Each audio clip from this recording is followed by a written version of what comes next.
Hello students, આજે આપણે start કરી છીએ ચેપ્ટર નંબર 7 અલ્ટરનેટિંગ કરંટ. જે 4 માર્કનો ક્વેશ્ચન છે બોર્ડમાં એ આ ચેપ્ટરમાંથી પૂછાય છે અને બોર્ડના માર્કના પોઈન્ટ ઓફ વ્યૂથી બહુ વધારે મહત્ત્વનું છે. તમારા માટે આનો ભાર બહુ વધારે છે, ગુણભાર, બરાબર ને? બાકી તો ભાર એટલો બધો છે નહીં. નોર્મલી સ્ટ્રેટ ફોરવર્ડ થિયરી છે બધી, થોડુંક બેઝિક મેથ્સ છે એ ઉપયોગમાં આવશે. એ તમે યાદ રાખી લેજો. સ્પેશિયલી ઇમ્પોર્ટન્ટ છે આ ચેપ્ટર બાયોલોજીના સ્ટુડન્ટ્સ માટે, કારણ કે એ ગ્રુપના સ્ટુડન્ટ્સ માટે આ ચેપ્ટર છે સાવ સરળ રીતે જશે, કારણ કે એના મેથ્સના બધા ફોર્મ્યુલા છે યાદ હોય. આપણે બી ગ્રુપવાળાના બધા ફોર્મ્યુલા યાદ રાખવાના છે, બરાબર? ફિઝિક્સનું એક જ ચેપ્ટર એવું છે જે મેથ્સના ફોર્મ્યુલા આપણે યાદ રાખવા પડશે. તો ચેપ્ટરનું નામ છે અલ્ટરનેટિંગ કરંટ. અલ્ટરનેટિંગ કરંટ પ્રવાહ છે આપણને ખબર બે પ્રકારના હોય. એક પ્રવાહ હોય એસી પ્રવાહ અને બીજો હોય ડીસી પ્રવાહ. આ બે પ્રકારના પ્રવાહ છે એ જોવા મળે છે. એસી પ્રવાહ છે ને આપણા ઘર વપરાશની વસ્તુ હોય ને એમાં ઉપયોગમાં થાય. ઘર વપરાશ છે, પછી ફેક્ટરી હોય બધી, ત્યાં ઉપયોગમાં થાય.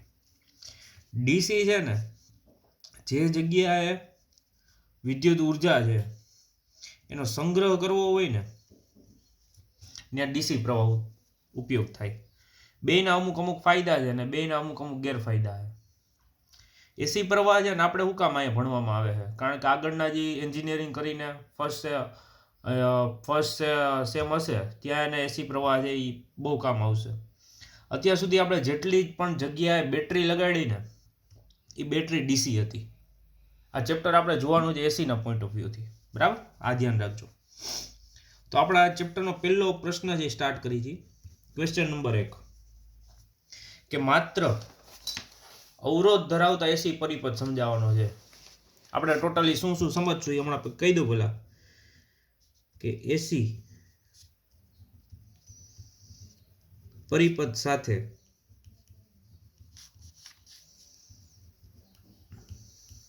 અવરોધ જોડતા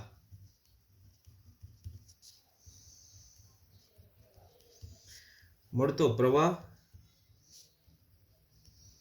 અને પાવરનું સૂત્ર તારવું. કઈ વસ્તુ શીખવાની પહેલા કહી દઉં.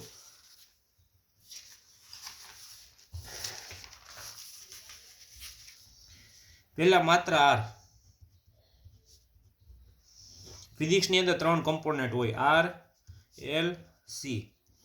રેઝિસ્ટન્સ એટલે અવરોધ, એલ એટલે ઇન્ડક્ટર, સી એટલે કેપેસિટર. પહેલા માત્ર અવરોધ હોય ત્યારે પ્રવાહ અને પાવરના સમીકરણ મેળવવાના.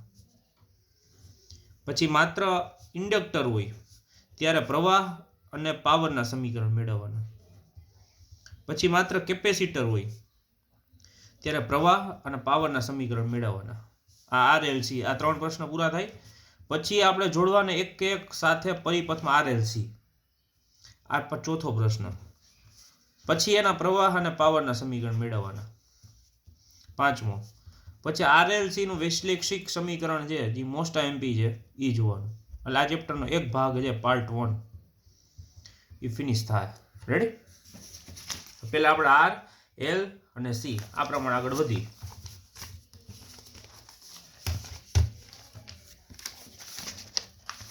પેલું છે એસી પરિપથ સાથે અવરોધ જોડતા મળતો પ્રવાહ અને પાવરનું સૂત્ર. બરાબર? આખી થિયરી છે, તમારે સ્ક્રીનશોટ લેવાની જરૂર નથી. મટીરિયલ તમને હું પ્રોવાઈડ કરેલું જ છે ટેલિગ્રામ ચેનલની અંદર, અથવા ગૂગલ ડ્રાઈવની લિંક છે ત્યાંથી તમે જોઈ શકો છો.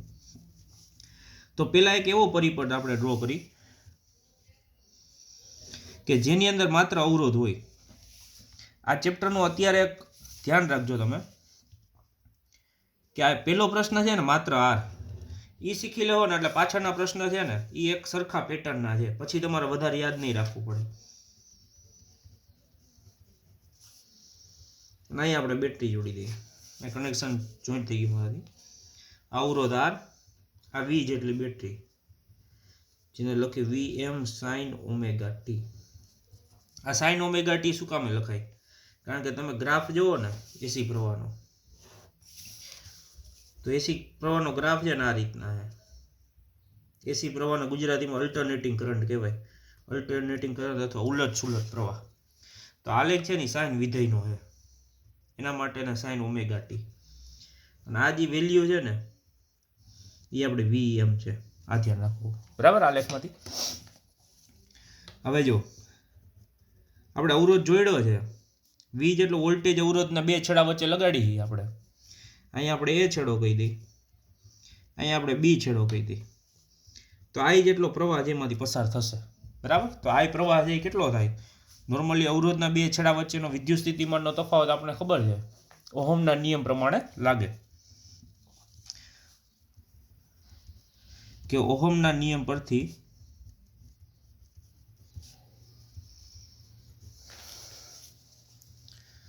અવરોધના બે છેડા વચ્ચે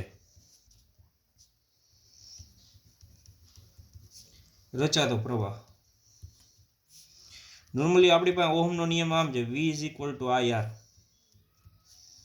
આઈને સૂત્રનો કરતા બનાવી તો V/R થાય ને. V આપણને અહીં આપેલ છે Vm sin ઓમેગા ટી, તો મૂકી દઉં Vm sin omega T /R.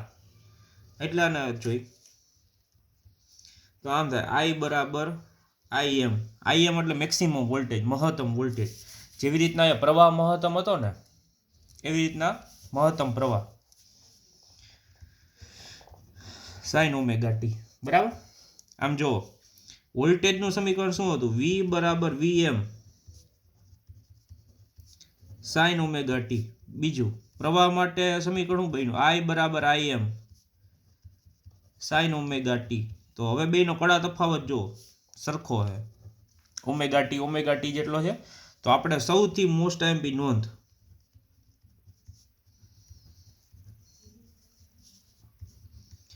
કે વોલ્ટેજ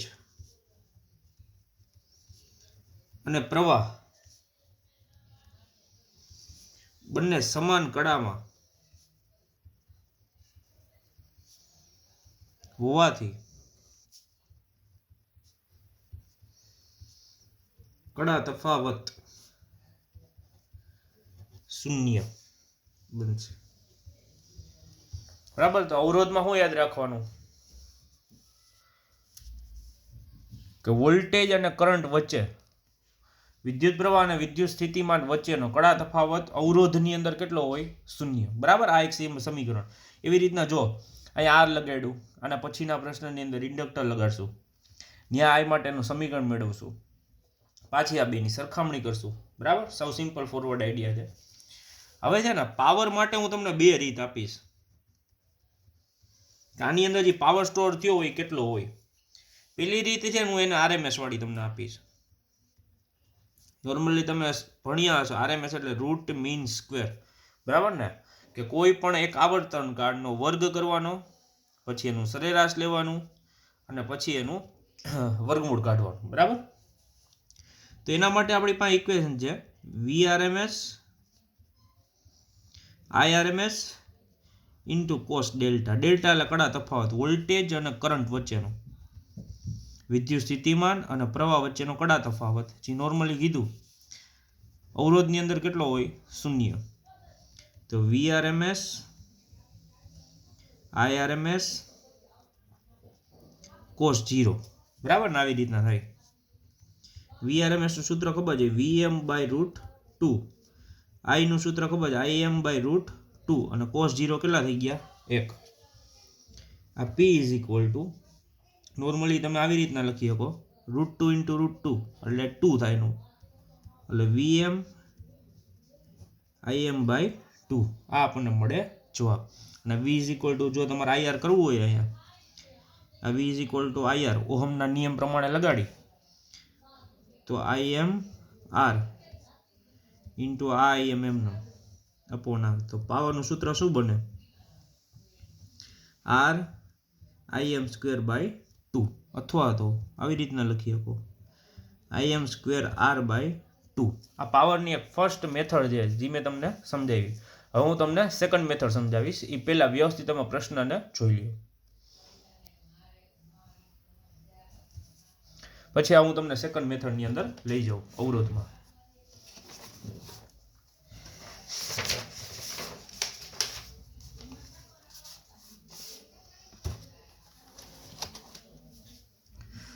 ઓકે, હવે આપણે એક ગ્રાફ જોઈ વોલ્ટેજ અને કરંટનો.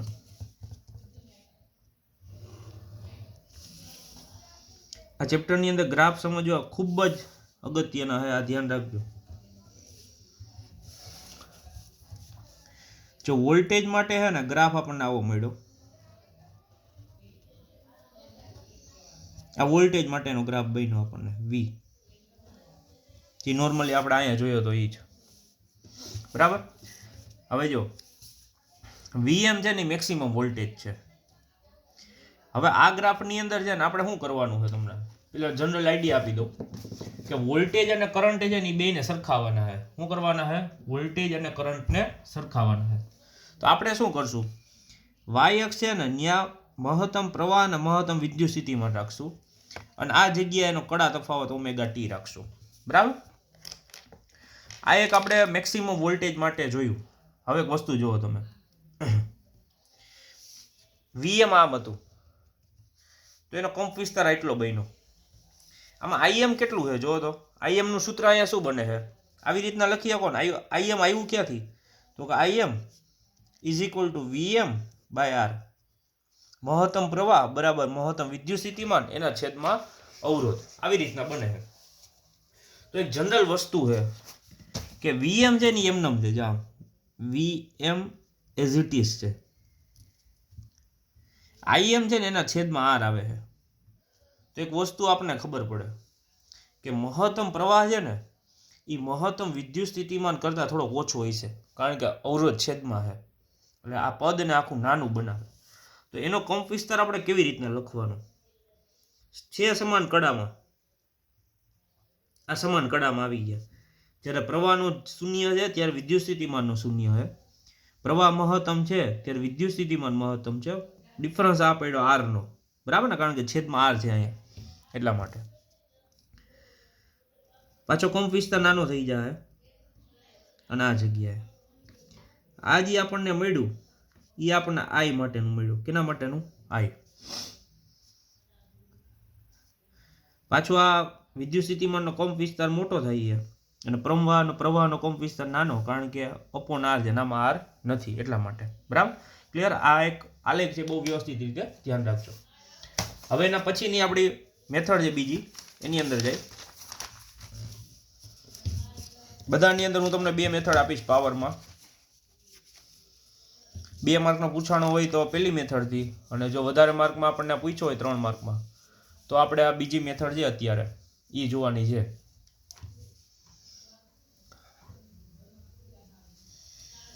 હવે જે રીત નંબર 2 પાવરની, જે રીત નંબર 2 પાવરની મેથડ છે એને સરેરાશની રીત કહેશું.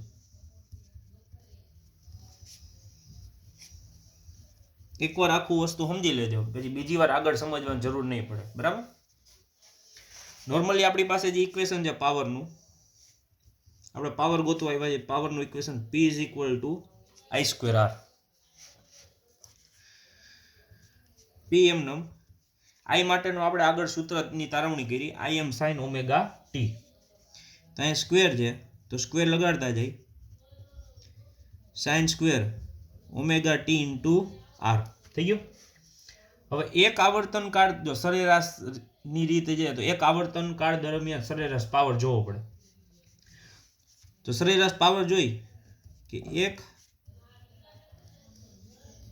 આવર્તન કાળ દરમિયાન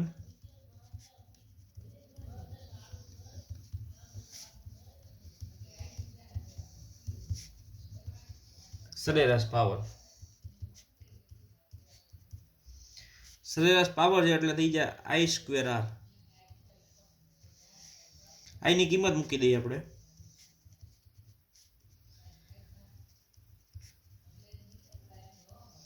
Im sin ઓમેગા ટી એનો સ્ક્વેર ઇન્ટુ R. હવે થઈ ગયો. હવે જે બદલાય છે કઈ રાશિ, સાઇન બદલાય છે, તો સાઇન ને 12 લઈ લઈએ આપણે. મેક્સિમમ વોલ્ટેજ એટલા ને એટલા રહે અને પરિપથમાં અવરોધ જે લગાડ્યો છે એઝ ઇટ ઇઝ રહે. તો આપણે શું કરવાનું છે કે એક આવર્તન કાળ પૂરું થાય ને તો સાઇનની કિંમત કેટલી વધે. એક આવર્તન કાળ એટલે આવી રીતના અહીંથી આવર્તન કાળ ચાલુ થાય, અહીંયા અડધું પૂરું થાય અને અહીંયા આખું પૂરું. તો આ દરમિયાન સાઇન સ્ક્વેર ઓમેગા ટી ની કિંમત કેટલી, 1 મળે 0 મળે એ આપણે જોવાનું છે. બરાબર, જનરલી જોઈ કે સાઇન સ્ક્વેર ઓમેગા ટી ની વેલ્યુ શું થાય.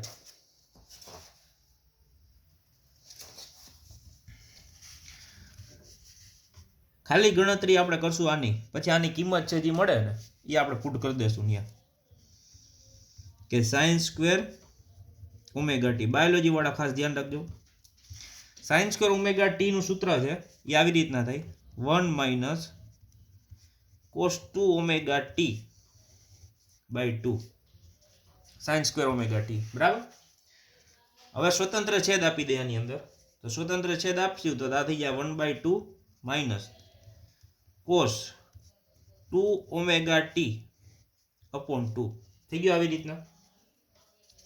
હવે જોવાનું આ 1/2 એમ નંબર રહે અને cos 2 ઓમેગા ટી અપોન 2 ની કિંમત કેટલી થાય તો કઈ થાય 0. એનું આ એક આવર્તન કાળ કેટલું થઈ જાય 0. આ તો મેં ખાલી લખ્યું, એની એક સાબિતી તમને આપી દઉં કેવી રીતના 0 થાય છે. બરાબર, આ જે વેલ્યુ મળશે ને આપણે અહીંયા પુટ કરવાની છે. અત્યારે ખાલી ગણતરી આની કરી, એ આખા ચેપ્ટરમાં તમને ખબર પડી જાય કે સાઇન સ્ક્વેર ઓમેગા ટી છે એનું એકવાર આવર્તન કાળ લઈ તો એની વેલ્યુ કેટલી આવે. તો માત્ર અત્યારે જે તમને ગણતરી શીખડાવું છું એ જે cos 2 ઓમેગા ટી બાય 2, માત્ર જાણકારી માટે છે આ, પણ એક તમને સાબિતી થઈ જાય કે ના 0 કેવી રીતના મળે છે. આપણે લેવાની છે cos 2 ઓમેગા ટી બાય 2, એની વેલ્યુ લેવાની છે. તો 1 upon t integration 0 to t cos 2 omega t by 2 into dt. બરાબર ને, એક આવર્તન કાળ લીધું આપણે, 2 ને અહીંયા લઈ આવો તો એ થઈ જાય આપણી પાસે 1/2t. સંકલન કરી નાખો તો cos 2 ઓમેગા ટી એનું સંકલન થઈ જાય sin 2 ઓમેગા ટી બાય 2. બરાબર ને, અને આ થઈ ગયું 0 થી t. 2 ને અહીંયા લઈ આવો એટલે 2 4 થઈ જાય, આ 4t થઈ ગયું. આ બધું sin 2 ઓમેગા ટી એની લિમિટ 0 થી t. હવે જે સ્મોલ ટી છે ત્યાં એકવાર કેપિટલ ટી મૂકી દેવાનો, આ 1/4t, આ sin આ 2 ઓમેગા એટલે 2π/t એકવાર ટી મૂકી દો, minus sin upper limit minus lower limit, આ માઇનસ છે લોઅર લિમિટના, sin 2 ઓમેગા એટલે 2π/t અને પાછું મૂકવાનું 0, આ 1/4t, આ t અને t કેન્સલ, 2 4 તો sin 4π માઇનસ sin 0, કારણ કે sin અહીંયા 0 ગુણ્યા 2π 0, અને જો sin 4π એ 0 હોય, sin 0 એ 0 હોય, તો આખી જવાબ કેટલો આવશે 0. આખું આપણને cos 2 ઓમેગા ટી બાય 2 નું એક આવર્તન કાળ મળ્યું છે, કેટલું થાય છે 0 થાય છે. બરાબર, એ આપણે અહીંયા મૂક્યા, એ આપણે આ જગ્યાએ 0 મૂકી દીધા, તો અહીંયા ખાલી લખીએ કે 1/2. રેડી, તો સાઇન સ્ક્વેર ઓમેગા ટી ની જગ્યાએ માત્ર શું લખી શકશું આપણે 1/2. હાલો હવે એની જગ્યાએ ખાલી કિંમત મૂકી દઈએ આપણે, તો શું કિંમત થાય તો કે કિંમત થઈ જાય im square r sign square omega T ની કિંમત 1/2 મળી, આ 1/2, તો આ થઈ ગયું im સ્ક્વેર r/2. આ આપણો સરેરાશ પાવર મળ્યો જ્યારે માત્ર અવરોધ લગાડેલો હોય ત્યારે. બરાબર, આ માત્ર જાણકારી માટે આખી ગણતરી યાદ રાખ લેવાની. cos 2 ઓમેગા ટી બાય 2 શું થાય કે એનું એક સરેરાશ કેટલું થઈ જાય 0, અને સાઇન સ્ક્વેર ઓમેગા ટી નું એક સરેરાશ કેટલું થઈ જાય 1/2. અહીં લખી દઉં કે cos 2 ઓમેગા ટી બાય 2 નું એક સરેરાશ કેટલું થઈ જાય 0, અને સાઇન સ્ક્વેર ઓમેગા ટીનું એક સરેરાશ કેટલું થઈ જાય 1/2 આ સરેરાશ છે. આ યાદ રાખ લેવો, આખા ચેપ્ટરની અંદર આપણને કામ આવશે. અને અત્યારે મેં તમને બધી જ આપી દીધી છે. તો જોઈ લો વ્યવસ્થિત. પાવર મેળવ્યો આપણે બીજી રીતથી. અહીંયા જે આપણને પાવર મેળવ્યો તો પહેલી રીતથી, જે નોર્મલી એટલી જ ગણતરી હતી, પણ 3 માર્કમાં પૂછાય તો આ પ્રોપર રીત ન ગણાય. તો im²/r/2 મેળવ્યો તો માર્કનો આપે, 1 માર્ક જ આપે આનો થાય એવું એમાં. આ તો એ કે im²/2 નોર્મલી જોવા જાવ તો એટલું સ્ટેપ છે, વધારે સ્ટેપ નથી. આ આપણે એક જ વાર કરવાની ગણતરી છે, બીજી વાર આ ગણતરી નહીં થાય, કારણ કે એની જરૂર નહીં પડે. બરાબર. તો આ બે છે અને આલેખ વ્યવસ્થિત જોવાનો. મેં તમને જે આલેખ સમજાવ્યો એ બધાનો આલેખ છે, વી અને આઈનો આલેખની સરખામણી કરી છે. બરાબર. આથી આપણી પાસે માત્ર અવરોધ ધરાવતો એસી પ્રવાહનું પાવર અને પ્રવાહના સૂત્ર. બરાબર. આવી રીતના આર પૂરું થયું, આવી રીતના એલ અને આવી રીતના થાય સી. ઓકે. તો આપણે હવે એના પછીનો પ્રશ્ન જે સ્ટાર્ટ કરી છે. આની પહેલાના પ્રશ્નની અંદર અવરોધમાં પ્રવાહ અને પાવર ગોઈતો. એવી રીતના હવે આપણે પરિપથની અંદર ઇન્ડક્ટર લગાડેલ છે, જે ચેપ્ટર નંબર 6 અને ચેપ્ટર નંબર 4 પ્રમાણે બધી રાશિ આપણે લેશું, એની પ્રવાહ છે બધા સમીકરણ. અને અહીંયા એસી ઉદ્ગમ લગાડેલો છે, જેમાંથી જે વોલ્ટેજ બહાર નીકળે છે એ Vm sin ઓમેગા ટી જેટલો નીકળે છે. આ શું છે ખબર છે? આ થોડો ડીપ આઈડિયા છે, તમને થોડો ક્લિયર કરી દઉં. જો આવી રીતના હોય, V = Vm sin omega T. તમને એમ શું આ sin ઓમેગા ટી છે? જેમ જેમ સમય જતો જાય ને એમ આની મૂલ્ય શું થાય નહીં જોવાનું. જો 0 છે પછી ઉપર જાય છે તો અમુક સમય પછી મહત્તમ થઈ જાય તો V = Vm થાય. પાછો અહીંયા આપણી પાસે પાઈ આવે તો પાઈ એ 0 થઈ જાય તો વોલ્ટેજ શૂન્ય હોય. 3π/2 આવે તો ઓમેગા ટી બરાબર 3π/2 મૂકો તો એ -Vm થઈ જાય. અને પાછો 2π મૂકો તો પાછો કેટલો થઈ જાય? 0 થઈ જાય. બરાબર. આ પ્રમાણે વેવફોર્મ જે તરંગ છે એ આગળ વધે છે એ સ્વરૂપમાં. હવે આપણી પાસે જે માત્ર ઇન્ડક્ટર ધરાવતો એસી પરિપથ સમજાવવાનો છે, પ્રવાહ અને પાવર. બરાબર. બે રીતથી આપણે જે જોતા હતા એ જોઈ. હવે ઇન્ડક્ટરના બે છેડા વચ્ચેનો પ્રવાહ જોઈ. આ ઇન્ડક્ટર છે, અહીંયા એ છેડો અને અહીંયા બી છેડો. તો એ પ્રવાહનું સમીકરણ શું મળે? નોર્મલી આપણે વોલ્ટેજ કે ઇન્ડક્ટરના બે છેડા વચ્ચેનો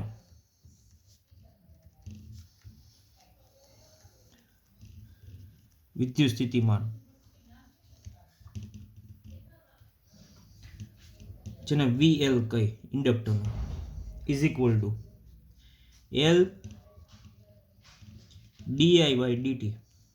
નોર્મલી છઠ્ઠા ચેપ્ટરનું ઇક્વેશન છે એ યાદ હોવું જોઈએ. બરાબર. અને ન હોય તો થોડું જોઈ લ્યો. V વોલ્ટેજ છે, L જે આત્મા પ્રેરકત્વ છે અને di/dt પ્રવાહ છે. હવે જે આપણી પાસે પ્રવાહ ગોતવા આવ્યા હતા તો di છે એ પ્રવાહ છે, અહીંયા ચલિત રાશિ છે. તો di ના સૂત્રનો કરતા બનાવો, = VL × dt એના છેદમાં L. di એમનો V માટેનું સૂત્ર જોયું, Vm sin omega T × dt / L. આ થઈ ગયું. આ di વાળું સ્વરૂપ છે, આપણે તો I વાળું સ્વરૂપ જોઈએ, આ ધ્યાન રાખવું. હવે માત્ર શું કરવાનું? di છે તો આપણે બંને બાજુ સંકલન લઈ લે એટલે આપણે I બરાબર સ્ટેપ મળી જાય કે બંને બાજુ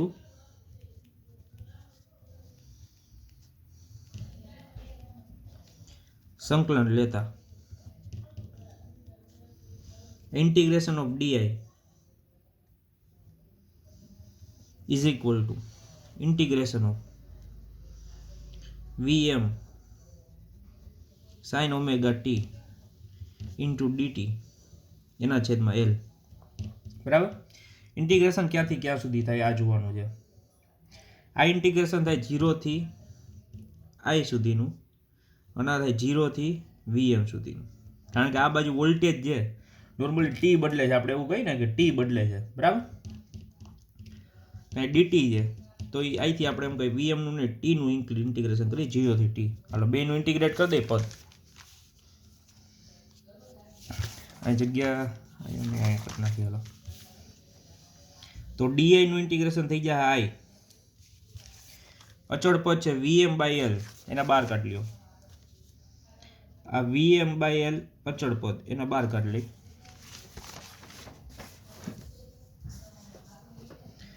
sign omega t into DT નું ઇન્ટિગ્રેશન થઈ જાય minus cos omega T upon omega. બરાબર, આ ધ્યાન રાખજો. Sign omega T integration of sine omega T એનું સંકલન થાય minus cos omega T upon omega. બરાબર, આ બાયોલોજીના સ્ટુડન્ટ્સ માટે યાદ રાખવું. હવે આપણે લિમિટ જે મૂકવાની થાય એ લિમિટ મૂકી નાખી. આ થાય આઈ બરાબર વીએમ આ ઓમેગા એલ અને આ પદ બને ખાલી કોસ ઓમેગા ટી. બની ગયું આ પદ. આ આઈ બરાબર વીએમ આ ઓમેગા એલ. આનું શું સ્ટેપ લખી શકી ખબર? માઇનસ કોસ ઓમેગા ટી, એને લખી શકી sine omega t minus pi by 2. આ ધ્યાન રાખજો. માઇનસ કોસ ઓમેગા ટી ને શું લખી શકી? Sine omega t minus pi by 2. આ જે પદ છે ને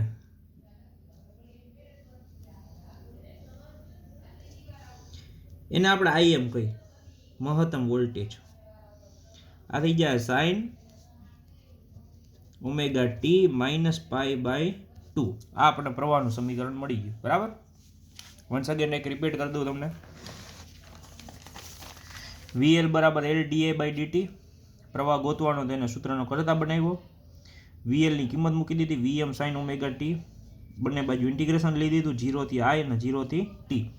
VM બાય L કોન્સ્ટન્ટ હતા. sin ઓમેગા t નું ઇન્ટિગ્રેશન છે એ જે minus cos omega t by omega. Omega અહીંયા વયો ગયો, આ ખાલી માઇનસ કોસ ઓમેગા t થઈ ગયો અને લખીએ કે sin omega t minus pi by 2. અને IM બરાબર આપણે જે સ્ટેપ લખ્યું એ સ્ટેપ હતું VM એના છેદમાં ઓમેગા એલ. નોર્મલી આને આપણે આવી રીતના લખીએ કે VM બાય XL, જેને રિએક્ટન્સ કહેવાય. શું કહેવાય? રિએક્ટન્સ કે ઇન્ડક્ટિવ રિએક્ટન્સ. જેવી રીતના અવરોધમાં કેમ આમ લખ્યું VM બાય R, એવી રીતના જે અવરોધ છે ને એમ ઇન્ડક્ટરનો અવરોધ છે ને XL છે. તો XL બરાબર આપણે લખીએ કે ઓમેગા એલ. રેઝિસ્ટન્સની અંદર અવરોધ હોય ને એવી રીતના ઇન્ડક્ટરની અંદર અવરોધ હોય, એ અવરોધ થાય ઓમેગા એલ જેટલો. બરાબર, હવે વોલ્ટેજનું જે સમીકરણ હતું એ આમ હતું VM sin ઓમેગા t. પ્રવાહનું સમીકરણ હતું I બરાબર IM sin omega t minus pi by 2. એક વસ્તુ જુઓ, અહીંયા ખાલી છે ઓમેગા t, ખાલી ડિફરન્સ તમે જોઈ લેજો. આ omega t minus pi by 2. હવે આમાં જુઓ, ઇન્ડક્ટરની અંદર પ્રવાહ આગળ હશે કે વોલ્ટેજ આગળ હશે? ખાલી એક શાંત મગજથી વિચારી લ્યો. આ માઇનસ છે પાઈ બાય 2, એનો મતલબ પ્રવાહ પાછળ એ પાઈ બાય 2 જેટલો. તો વોલ્ટેજ શું થાય આગળ? કે ઇન્ડક્ટરમાં વોલ્ટેજ પ્રવાહ કરતા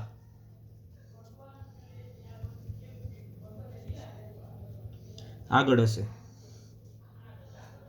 અને પ્રવાહ જે વોલ્ટેજ કરતા કેટલો પાછળ છે? નોર્મલી આપણે જોઈ શકીએ પાઈ બાય 2 જેટલો પાછળ છે. બરાબર, એટલો કે પ્રવાહ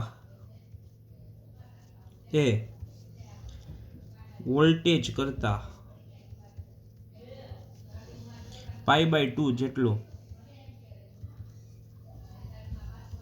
કડા તફાવતમાં પાછળ છે. આ એક ધ્યાન રાખો ને, MCQ માં પૂછાય એવી રાશિ છે. બધે R, L અને C માં કોણ આગળ કોણ પાછળ. અવરોધમાં સરખા, ફેઝ ડિફરન્સ 0. આમાં વોલ્ટેજ આગળ, પ્રવાહ પાછળ. પ્રવાહ કેટલો પાછળ? પાઈ બાય 2 જેટલો. બરાબર, હવે આપણે આનો આલેખ ડ્રો કરી. આલેખ છે આનો કેવી રીતના દોરે, આની પહેલાં જે આલેખ જે આપણે ડ્રો કર્યો હતો એ રીતના જ થાય, પણ થોડુંક એક અલગ છે. આમાં વોલ્ટેજ અને પ્રવાહ છે એ એકબીજાને આગળ પાછળ છે, એટલા માટે આલેખને બહુ વ્યવસ્થિત રીતે સમજજો. પહેલાં છે ને વોલ્ટેજ હું તમને ડ્રો કરી દઉં. વોલ્ટેજ તો મેઇન સાઇન ઓમેગા ટી જ હતું.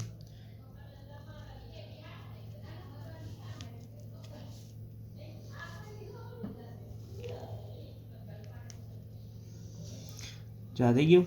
આ વીએમ વોલ્ટેજનો આલેખ બન્યો. હવે પ્રવાહ છે ને પાછળ છે. ક્યાં છે? પાછળ. તો એટલો પાછળ આવેલો જતો હોય છે. વોલ્ટેજ આગળ જેટલો જાય છે ને, જો નોર્મલી અહીંયા 0 હોય, અહીંયા પાઈ હોય અને અહીંયા 2 પાઈ હોય. વોલ્ટેજ છે ને એટલો પાછળ આવેલો જતો હોય છે. પાછળ જાય ને તો એ કેવી રીતના આપણે એને દર્શાવી શકશું? તો એને આવી રીતના દર્શાવી શકાય. એને આ જગ્યાએથી ચાલુ કરાય. પાછળ હોય ને એટલે નીચેથી, બરાબર ને, માઇનસમાં, એનો મતલબ ઓલું -π/2 આવ્યું હતું ને ત્યાંથી.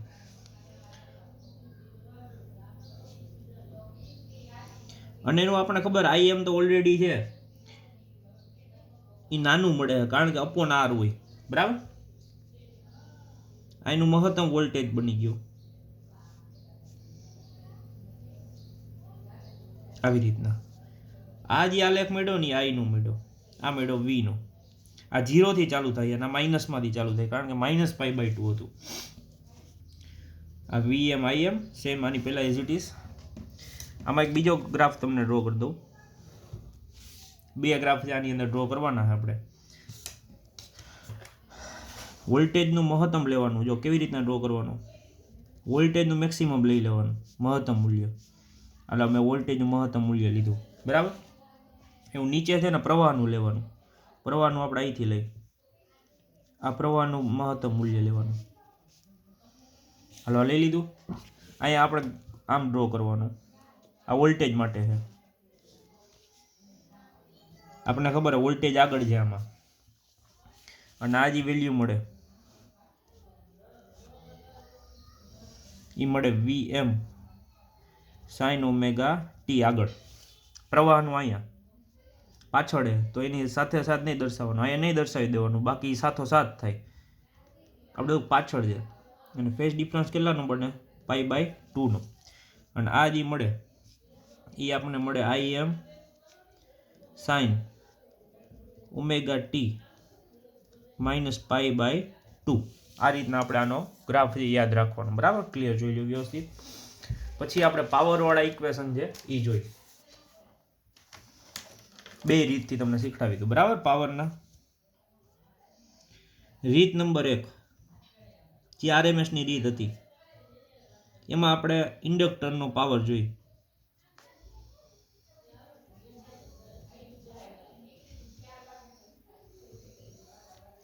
તો આ થઈ ગયું સરેરાશ પાવર.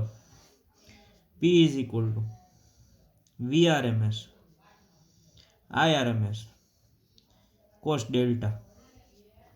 આ થાય VM/√2 VRMS નું સૂત્ર. IRMS નું સૂત્ર થાય IM/√2 cos ડેલ્ટા છે કેટલાનો છે? π/2 નો કડા તફાવત થયેલો જાય છે, π/2. cos π/2 એટલે થાય 90 ડિગ્રી, અને cos 90 થાય 0 થાય, તો આખું પદ કેટલું થઈ જાય? 0. તો એક આવર્તન કાળ ઉપર પાવર છે એ કેટલો મળશે? 0, બરાબર. આ ધ્યાન રાખવાનું ઇન્ડક્ટરની અંદર. આ રીત નંબર 1 થઈ નોર્મલી. હવે આપણે રીત નંબર 2 જોઈ, અને રીત નંબર 2 તમારા માટે બહુ મોસ્ટ MP. હવે જોઈએ આપણે રીત નંબર 2. જે બીજી રીત છે એ માર્ચ 2020 ની અંદર સેક્શન A ની અંદર પૂછાઈ ગયેલ રીત છે, બરાબર. તો આ વખતે આ L ની પૂછાણી હતી, ઇન્ડક્ટરની. તો આવતી આ વખતે કેપેસિટરની પણ પૂછાઈ શકે છે, તો ધ્યાન રાખવાનું. નોર્મલી જે આપણી પાસે ઇક્વેશન હોય પાવરનું, P = VI. V નું સૂત્ર છે VM sign omega T. I નું સૂત્ર મળ્યું IM સાઇન ઓમેગા ટી -π/2. આ મળ્યું. હવે જો વ્યવસ્થિત આ સૂત્ર શું થાય? આ VM અહીંયા IM લગાડી દો, આ સાઇન ઓમેગા ટી એમનો, અને sine omega t minus pi by 2 આ યાદ છે ક્યાંકથી? જો હમણાં આપણે લીધું હતું એક જગ્યાએ ઇન્ટિગ્રેશનની અંદર સ્ટેપ લગાડ્યું હતું. જો sine omega t minus pi by 2 હોય તો શું લખી શકી? Minus cos omega t. તો આપણે લખી દઈએ કે minus cos omega t. Minus sine છે ને એને આગળ લઈ આવો, આ minus VM IM sine omega t into cos omega t. હવે આમાંથી કંઈક સૂત્ર નથી બનતું પણ આપણે બનાવવું પડે, જરૂરી છે. તો શું કરાય ખબર હે? 2 વડે મલ્ટીપ્લાય કરી દેવાય અને 2 વડે ડિવાઈડ કરી દેવાય, અને 2 વડે મલ્ટીપ્લાય અને 2 વડે ડિવાઈડ. કારણ કે છે ને કંઈક સ્ટેપ એવું બનવું જોઈએ, પી વી બરાબર એવું કંઈક બનવું જોઈએ, પણ આ એવું કંઈ બનતું છે નહીં. તો આપણે કંઈક ટ્રાય કરીએ. 2 ના અહીંયા લઈ આવી. જો આપણે 2 ને અહીંયા લઈ આવશું તો આ માઇનસ વીએમ આઈએમ અપોન 2 આમ થઈ ગયા ને. હવે જો આને અહીંયા લઈ આવી તો આમ લે ને, તમે આ સૂત્રને ખબર છે 2 sign omega t into cos omega T. આને તમે યાદ છે તમને કે 2SC એટલે શું થાય? સાઇન 2 ઓમેગા ટી થાય. આ માઇનસ વીએમ આઈએમ બાય 2 અને આ થઈ ગયા આપણી પાસે સાઇન 2 ઓમેગા ટી. બરાબર, આ નોર્મલી તમને ખબર છે. હવે આનું સરેરાશ મૂલ્ય સાઇન 2 ઓમેગા ટી નું આપણે જોયું કે એ શૂન્ય થાય. કેટલું થઈ જાય? સરેરાશ મૂલ્યનું શૂન્ય થઈ જાય. આગળના ક્વેશ્ચનની અંદર જોયું હતું. તો સરેરાશ પાવર છે આપણો, તો સરેરાશ power P is equal to VM IM by 2 અને સાઇન 2 ઓમેગા ટી. આનું સરેરાશ શૂન્ય થઈ જાય. તો આને 0 લઈ, 0 મલ્ટીપ્લાય આની સાથે થાય એટલે આખો આન્સર કેટલો આવી જાય? શૂન્ય. આ જવાબ કે ઇન્ડક્ટર લગાડેલો હોય ત્યારે સરેરાશ પાવર શૂન્ય થઈ જાય. બરાબર, ઓમાં ધ્યાન રાખજો કંઈક પાવર મળતો હતો અવરોધની અંદર, એ કેટલો હતો એ તમને બતાડી દઉં. એ પાવર આપણને હતો P is equal to I square R by 2 અવરોધની અંદર. ઇન્ડક્ટરની અંદર કેટલો હતો? 0. એનું કારણ શું છે? કારણ કે એ અડધા આવર્તન કાળમાં ઇન્ડક્ટર ચાર્જિંગ થાય, અડધા આવર્તન કાળની અંદર ઇન્ડક્ટર ડિસ્ચાર્જ થાય. તો કુલ તમે એની અંદરની એનર્જી જુઓ, પાવર એ શૂન્ય થતો હોય. બરાબર, એટલા માટે આપણે ન્યુમેરિકલી જે જવાબ મળે છે એ કેટલો મળતો હોય? શૂન્ય. આ ખાસ જોવાનું, સાઇન 2 ઓમેગા 2 ની સરેરાશ છે એ શૂન્ય થાય. બરાબર, ઓકે, થેન્ક યુ. આ થયું આપણી પાસે ઇન્ડક્ટરમાં. હવે આપણે જોશું આપણે કેપેસિટરની અંદર. એના પછી આપણે પ્રશ્ન નંબર 3, કેપેસિટરમાં એસી પરિપથ ધરાવતો એક પરિપથ જોઈ છે. કેપેસિટરની અંદર એક એસી પ્રવાહ છે એ લગાડેલ છે, voltage V is equal to VM sign omega T. એમાંથી જે પ્રવાહ જાય છે આ આપણે ગોતવો છે, અને આની અંદર જે સ્ટોર થતો પાવર કેટલો હોય એ આપણે જોઈ છે. બરાબર, તો નોર્મલી આપણને એક વિદ્યુતભાર છે, આપણને ખબર છે જેવી રીતના અહીંથી વિદ્યુતભાર જાય ને એમ એની પ્લેટ ઉપર વિદ્યુતભાર જમા થાય. અને કેપેસિટરની 2 પ્રોસેસ હોય, એક ચાર્જિંગ હોય ને એક કેવી હોય? ડિસ્ચાર્જિંગ પ્રોસેસ હોય. બરાબર, તો આ ધ્યાન રાખો. તો જ્યારે કોઈ એવો એલિમેન્ટ હોય કે ચાર્જિંગ અથવા ડિસ્ચાર્જ થતો હોય ને ત્યારે એની ઉપરનો સરેરાશ પાવર છે ને શૂન્ય થાય. એનું કારણ શું? કારણ કે અડધું આવર્તન કાળ હોય ને એ અડધા આવર્તન કાળ દરમિયાન કેપેસિટર ચાર્જ થાય અને અડધા આવર્તન કાળ દરમિયાન કેપેસિટર ડિસ્ચાર્જ થાય. બરાબર, આ ચાર્જિંગ અને ડિસ્ચાર્જની પ્રોસેસને લીધે એની ટોટલ એનર્જી હોય, પાવર એ 0 થતો હોય. તો આ પ્લેટ ઉપર જમા થતો વિદ્યુતભાર ચેપ્ટર નંબર 2 પ્રમાણે એક ઇક્વેશન હતું, Q is equal two CV Raman. બરાબર, જે આપણે અહીં લખેલું છે. હવે કેપેસિટરની પ્લેટ છે એમાં કેટલો વિદ્યુત પ્રવાહ પસાર થાય એ જોઈ કે કેપેસિટરમાંથી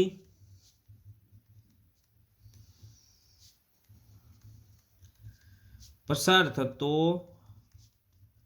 વિદ્યુત પ્રવાહ, જે વિદ્યુત પ્રવાહ છે normally I is equal to dq by dt નું એક આપણી પાસે સૂત્ર છે.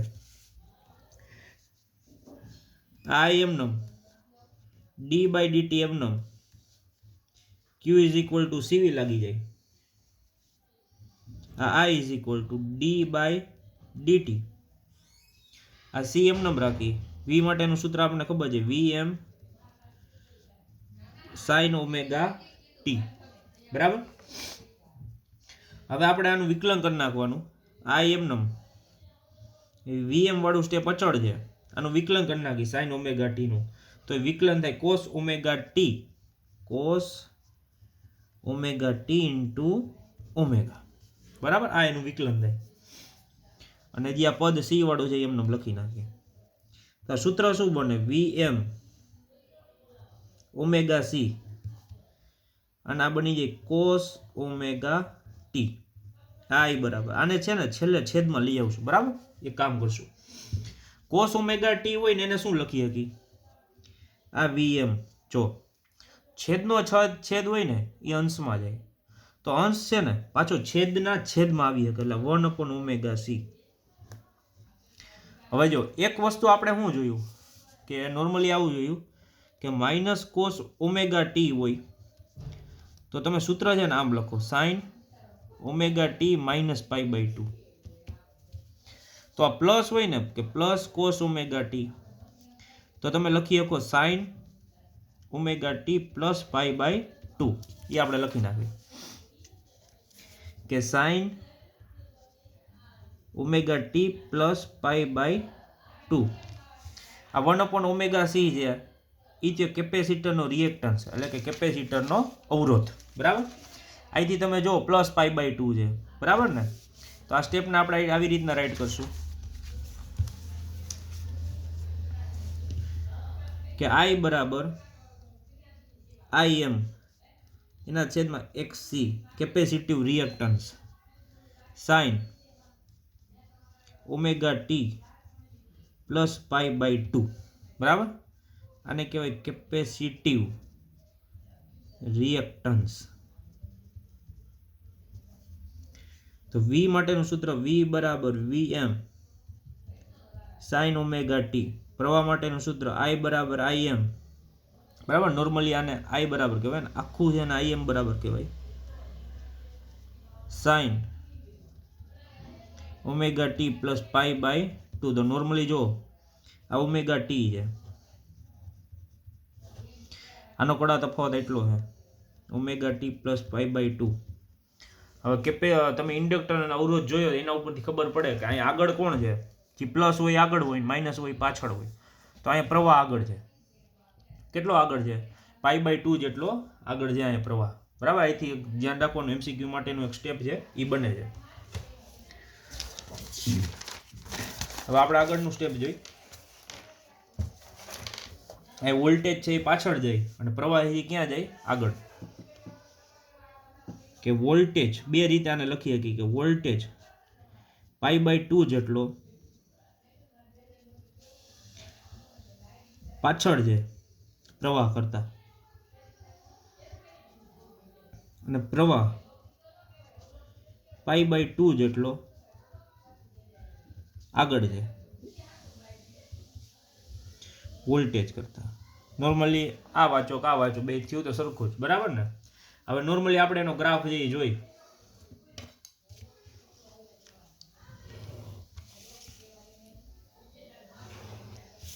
અહીંયા આપણે વીએમ આઈએમ વાળું સ્ટેપ રાખીએ અને અહીંયા ઓમેગા ટી વાળું. વોલ્ટેજ માટેનો વેવફોર્મ બધાને યાદ છે, આ પ્રમાણે વોલ્ટેજનો વેવફોર્મ થાય આ જગ્યા ઉપર. પ્રવાહ અહીંયા એના કરતાં આગળ વધે છે, અને એક વસ્તુ ધ્યાન રાખવાની કે થોડાક નીચો રહીએ એના કરતાં. તો આ જગ્યાએથી આપણે પ્રવાહ સ્ટાર્ટ કરીએ.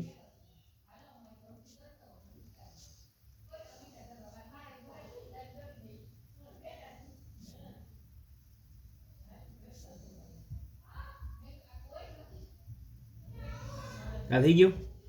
તો આ વોલ્ટેજ હોય અને આ હોય આપણી પાસે પ્રવાહ. એ પ્રવાહ છે એ પાઈ બાય 2 જેટલો આગળ છે. આગળ એટલે મેં તમને કીધું પ્લસ, માઇનસ પાછળ હોય તો અહીંયા માઇનસ, બરાબર. આ પ્રમાણે ધ્યાન રાખવાનું. હવે આવે સરેરાશ પાવર. પાવર માટેનો જે રીત હતી સરેરાશની, રીત નંબર 1 એ જોઈ કે VRMS IRMS cos ડેલ્ટા આ થાય VM/√2 આ થાય IM/√2 નો. એ આગળ હોય કે પાછળ π/2 લગાડવાના. cos π/2 આપણે ખબર છે કેટલું થાય 0 થાય. મેં તમને કીધું કે કોઈ પણ ચાર્જિંગ અને ડિસ્ચાર્જિંગ વાળો કોઈ કોમ્પોનેન્ટ હોય એલિમેન્ટ છે પરિપથ એ હંમેશા એનો પાવર જે કેટલો કરતો હોય શૂન્ય કરે. બરાબર. Okay thank you. તો આપણા પૂરા R L અને C પરિપથ